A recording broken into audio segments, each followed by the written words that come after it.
Let's make peach mango hot pepper jam. I have, I don't know how many cups this holds. This is a food processor. It doesn't say how many cups it holds, but I'm guessing this is 4 heaping cups of hot peppers sliced.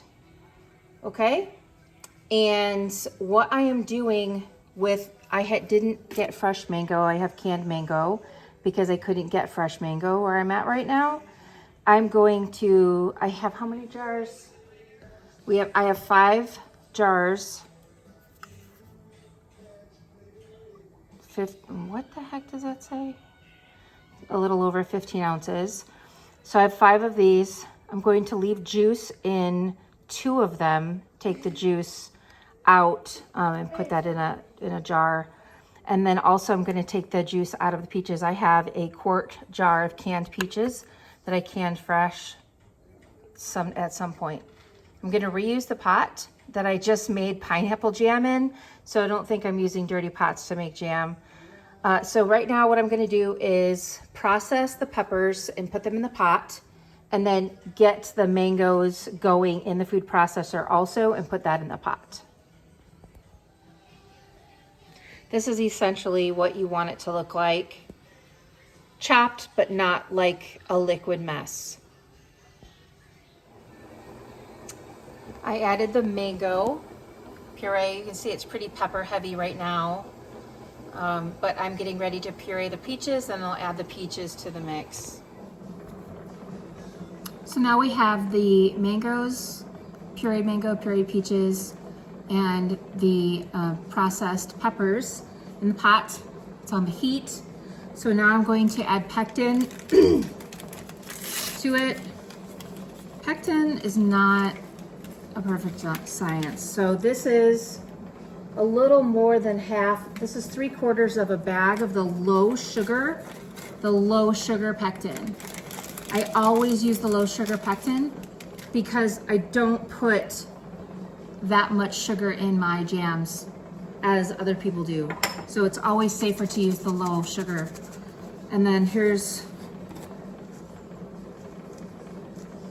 I wonder if that's still good. I found this pectin in my pantry. I don't know. It's a little clumpy. I don't know. There's probably 2.5 tablespoons in this left in that. And it's all gone. All right, so I have the pectin. Now it's time to have fun and experiment making this jam. So I'm going to use vinegar. I better measure, because if I don't measure, then I can't accurately tell you what I put in it. So let's see.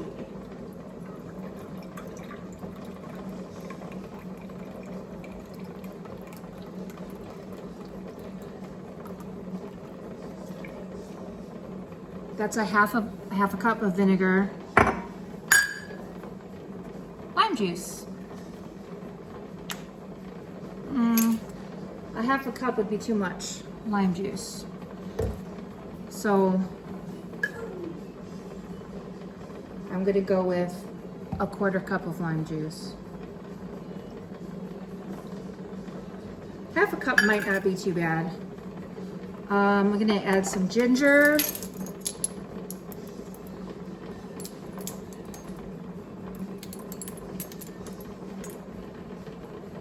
I've got kind of a heaping teaspoon. I'm gonna add a little bit more.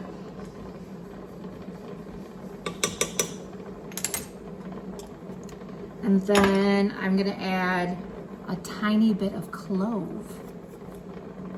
Like I said, this is an experiment. I've never made this before. No idea what I'm doing. Just giving it a try. And you can do the same thing with the stuff that you grow. Just experiment. But write it down because everybody in my family will tell you it's almost impossible for me to repeat recipes because I don't measure anything. And I definitely don't write it down. Although I did write down the pineapple jam, and I am gonna write down this. I promise. And so to that, we're going to add butter. The butter helps it not to foam up so badly. I'm adding 3 tablespoons. You don't have to add 3 tablespoons of butter, but I'm also adding it for some flavor. And then I'm going to add a couple of little tiny spoonfuls of salt. So probably 2 large pinches of salt. And then we mix it all up. You want to get that pectin incorporated really well into your future jam. It looks pretty cool. So what you do now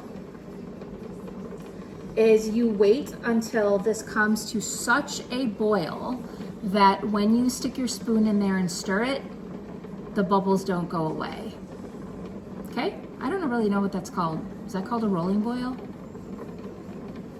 Stubborn boil? I don't know.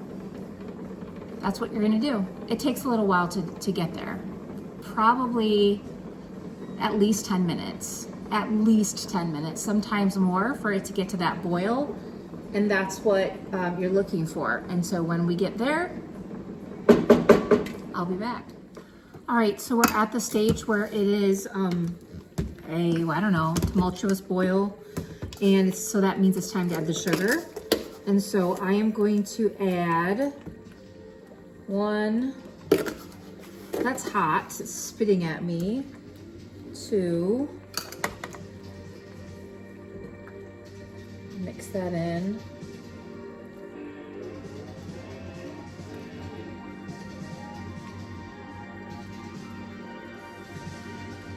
I think I have my music on too loud, sorry. I was waiting for it to come to that boil. It takes a while.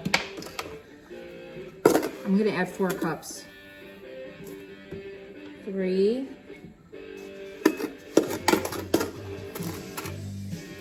Fat Bottom Girls was just on and Mason loves that song. He really likes Queen, like pretty much everything that Queen sings and he hears, he loves it. Okay. In case I didn't say it, the peppers that I used, I grew in my garden. They are Serrano, Tabasco, habanero, and these little tiny purple peppers. I don't know the name of them. I got them from the seeds from Baker Creek. I didn't think they were gonna grow. The plants are absolutely gorgeous. If you've watched my other way videos, you've seen the garden videos, you've seen the plant. It's just, I love it. There might be one other pepper in there. But anyway, that's what I used. So what happens now is you just give that a really good stir and let it come to a boil for a couple of minutes, and then it will be ready to can. But you have to check that there's enough pectin in there. You have to check that it will set. And so when I'm ready to do that, I will come back. So what we'll do is we will take a little spoonful of the jam and we will sit that in some ice. Just balance it so the spoon sits on the ice, and then we will wait for that to cool and see what it looks like once it's cool. So what you're looking for is to make sure that it doesn't slide off the spoon, and that if you touch it, it's kind of rubbery and bounces back. That's what you're looking for. So I know that this is ready to can. I will tell you that I just wasn't thinking. I came over and like dipped my finger in and then put it in my mouth. It's hot. It is definitely hot. Yeah. But I mean, otherwise tastes pretty good. So what I'm gonna do is can it in some pint jars that have been sanitized, lids have been sanitized, put it in my water bath canner for about 10 minutes, and then let them sit out on the counter and cool down. Thank you so much for watching. The recipe is in the comments. Not in the comments, in the description. The recipe is in the description.